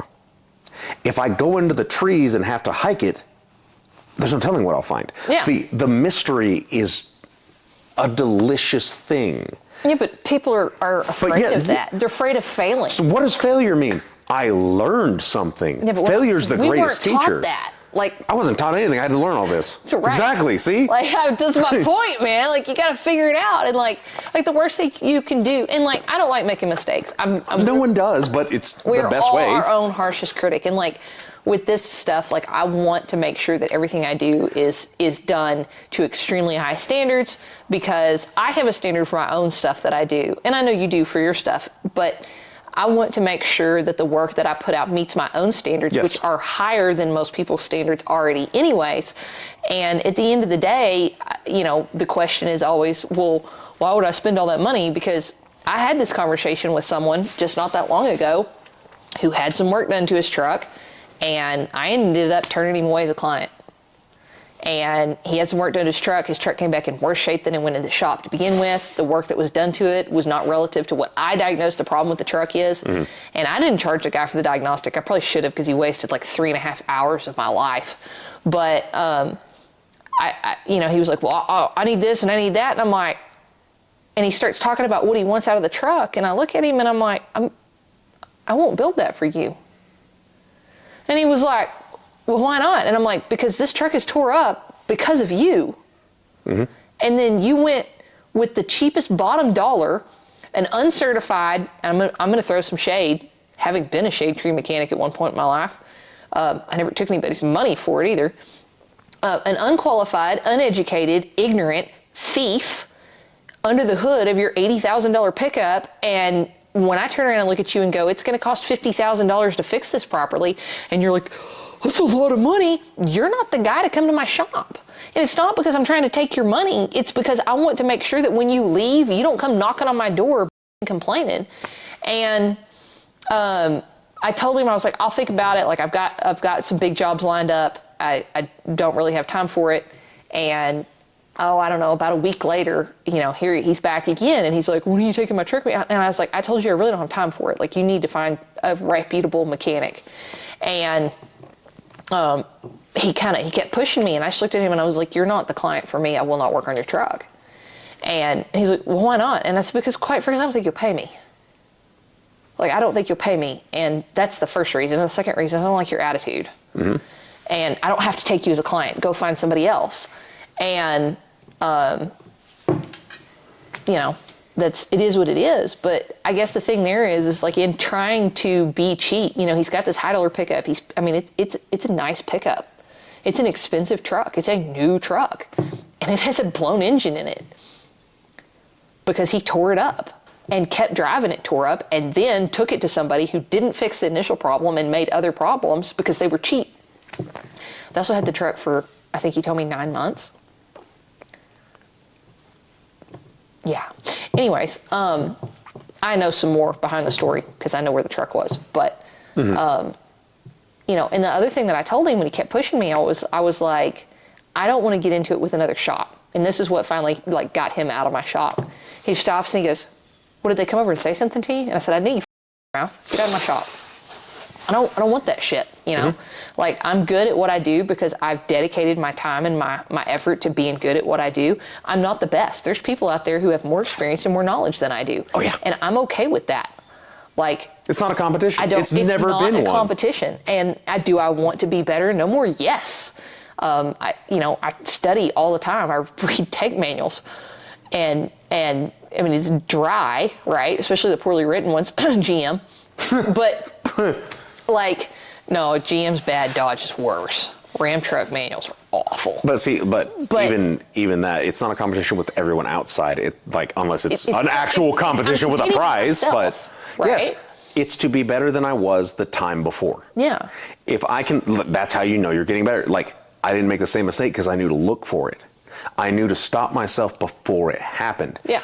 but I had to make this mistake first. I had to gain the knowledge. Well, that's just like, I made an executive decision with my truck when I put my engine in my truck, and I did not replace my vacuum pump on my 6.7 Power Stroke. Fine, no big deal. It worked great. I wasn't worried about it. I did not have any oil intrusion in my vacuum system.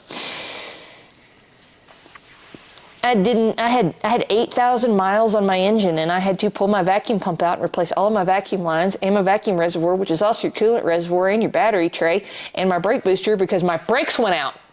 Because my vacuum pump decided to shit the bed. I should have changed it. I should have put a new one on. But now you know that. So I'm talking to this client, and I said, hey, we're putting a vacuum pump on your truck, and this is why. And I explained it to him. And here's the deal. My cost, this wasn't my labor, just my cost in parts was almost $1,200 to correct that, because I chose not to replace a $120 vacuum pump. Made it 10 times worse. Well, it worked, right? It should have been fine, but it wasn't. And so I learned from that. And so I'm sure down the road, I'll have a customer who says, I don't want to spend the extra $120. And I'm going to go, okay, but I am telling you, if this happens, it's not my fault. But see, you also still have that knowledge to pass on to somebody, because an educated customer is a better customer. Oh yeah, absolutely. Every time. Even if they don't fully understand it, you can still explain it in terms of money or time cost, or like, hey, here's the other problem. If I don't do it now, and I know it sounds like a lot, if I don't do it now, it's going to cost it'll be twice the labor. Twice the labor and 10 times worse. Yes. And it's not upselling. It's literally, this is a warning. Yeah. Because I had it. Yeah. Like, I'm trying to save you money down the road. Like, go ahead and buy the part that you don't need right now, because when you need it in 6 months, you're going to be pissed at me. And it's not my fault. But what we're seeing in the diesel side, at least, I'm sure this is going on the automotive side, is some of the really high-end aftermarket performance companies are now having problems with people selling counterfeit parts. Okay, yeah. And so it's destroying this is where it kind of breaks down. But the analog there would be Chinesium. It's a very fun name. It's just the best name ever. Yeah, that's exactly it's made what of it is. Chinesium. That's exactly what it is. You're shooting it, and your rail strips. What? Yeah, it's because the quality is really low. Yeah, or people get something that's not rated for it, like for this, they'll go buy airsoft parts. And so there are airsoft guns. I know. I'm using my face was like, they did what? But like, that will chassis swap. Yeah. There was actually, this is a really fun aside story. There was a company in China that made such a correct AR BB gun, you could take the lower and turn it into a class 3 machine gun. It was made to spec. That's wild. We talked about like factory versus aftermarket and stuff like that. I mean, and there are great companies, but again, it behooves you as the buyer or the installer or whomever, whomever, everybody involved. Do your research. Do your research. And that's actually the fun part usually, is doing the research, because then you're like, you get excited and you get to shop. But also don't believe everything you see on the internet. Correct. Always do your research. Go to Reddit. Reddit is amazing because you can find the stupid part and there's probably a subreddit for it. And they'll be like, this is better, or, hey, they're pretty damn good. Reddit, and yes, there will be some that are like, no, it's shelled on me. First install, it's shelled on me. How many comments are there? And then also, did he do the correct thing, or did he boost team? Like, was it? Yeah, no, I know. Well, and one of the things that I see that's going on is I got started in the middle of the diesel revolution, and it was really easy to get information, and forums were still a huge thing. They're not as much anymore. I mean, they're still there, but it's not like it used to be and stuff like that. And so it was really easy to access information. There's always somebody posting clips out of tech manuals and stuff, and I kind of backed off of the performance side of things. And when I was like, all right, we're going to gear up, we're going to do this again, and I stepped back in it, changed. I was just like, where's all the information? The people are still there, and the people are still great. Now it just becomes heavily edited, all the cuts videos. The OEMs cut everybody down. The EPA has shut everybody down. You can't talk about anything. And I'm not saying that it's just deletes you can't talk about. Like, we're not. We're saying past that. Everyone Well past that. is scared to discuss build stuff because everything is so heavily regulated.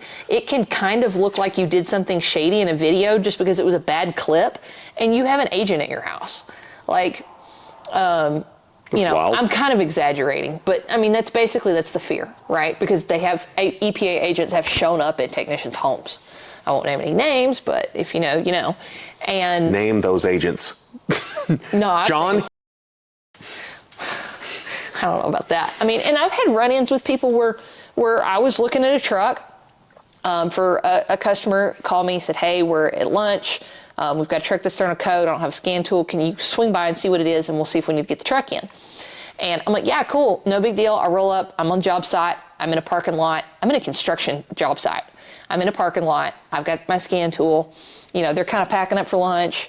And this guy walks up to me in a suit and is like, are these trucks deleted? And I'm like, a man in a 3-piece suit on a job site in July?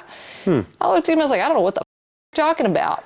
Which alphabet boy are you? And the thing is that it's not that any of them were deleted. And he's like, well, I smell real diesel. And I'm like, there's 30-year-old construction equipment running over here. There's like 6. There's a skid steer and a motor grader, and they're all at least 2000s. They don't have emissions on them. They don't have mufflers on them. Like, I just looked at the guy, I was like, why are you asking me about deletes?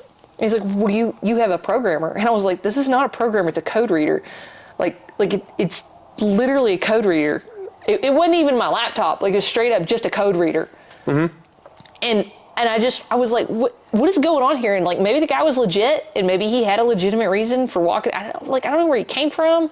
Oh, that legit would have made me just be like, unless you have a warrant, you're not a person. I know. I was like, bro, like, first of all, don't walk up on me while I'm looking at something, because like I'm in the zone, right? And second of all, like, I'm not telling you anything. That legitimately almost might have been, hey, I'm going to call the cops for harassment if you don't leave. It was fixing to be that way, but like, you know, I don't, like, I'll say this, like, I don't have a problem saying this. Like, I don't go places by myself and not pack heat, because like, I don't think there's anything controversial about that. Well, there is, but I mean, No. I'm not trying to advertise, but like, I've got some sort of weapon on me at all times, no matter what situation I'm in, because I've been in situations where I had to have that. And I think if you do this and you do it by yourself, whether you're a man or woman, does not matter. Because I know field techs that have gotten in some heat, and that's part of why I don't really want to be a field tech, because I want to be able to get in the zone and do my work and not worry about watching my surroundings the whole Correct. time. You shouldn't have to. That's the wild thing. Yes. But like, so like, there was that vibe too, because like, you're kind of in my space, man. Like, you know, take 3 steps back. But also like, it was weird, and it was weird questions to come ask me. And then also say, well, I smell real diesel. Good for you, you huffer? I don't know. I mean, diesel hasn't smelled like real diesel since the 2000s, because they changed the way diesel smells. Bro, you're really giving off like cringe vibes, and I'm going to need you to yeet yourself back a few feet. It was weird, man. Like, it gave me weird vibes. But anyways, I digress. All right. Well, I guess we're going to sign off for this episode, and we'll catch you next time. Yeah. Burn it down.